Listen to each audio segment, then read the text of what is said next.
to get revenge on the 6 kids who bullied him in elementary school. He spent 23 years carefully laying a trap. On graduation day, he blacked out the faces of all 6 bullies in the yearbook and secretly buried it in a time capsule. 23 years later, when the whole class dug it up together, the hunt for the bullies officially began. What's even creepier? Each victim dies in a way that ties back to their childhood dream. The first bully wanted to be a pilot and he fell from a high-rise, getting a brutal taste of what a plane crash feels like. It all started 23 years ago, on her first day as a transfer student. Annie got locked in a storage closet, thinking it was just a prank. She screamed for help, but Jack, the ringleader, kicked the metal door hard and made a smug, punchable face at the others. The remaining 5 laughed along, and at Jack's urging, they all swarmed the door, banging on it non-stop. Trapped in the dark room, Annie trembled with fear, huddled helplessly in the corner with her hands over her ears. That bullying incident is what gave her claustrophobia, and unbelievably, the bullying continued all the way until elementary school graduation. On graduation day, everyone drew their dreams and put them in the same box, buried on school grounds. They agreed to dig up the time capsule together at the 50th anniversary in 2026. Everyone looked excited except Annie,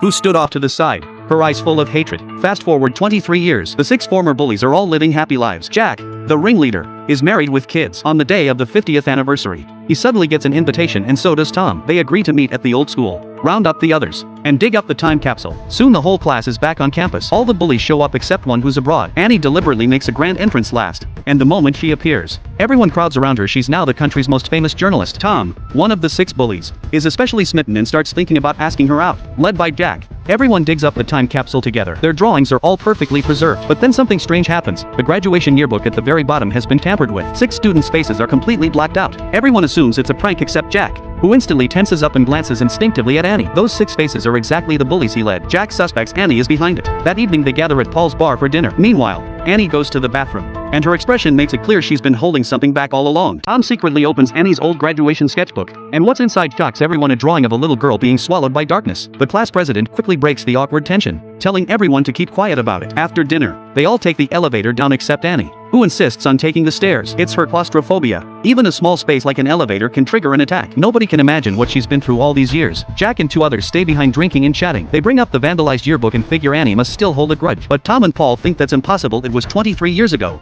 Surely she's forgotten by now. Meanwhile, Annie stares at the sketchbook in her hands, flashing back to the bullying 23 years ago. Her eyes say it all. This isn't going to end quietly. After the group splits up, Tom heads home a little drunk. Strangely, he can't find his keys anywhere. As he rummages through his bag, a figure suddenly appears behind him.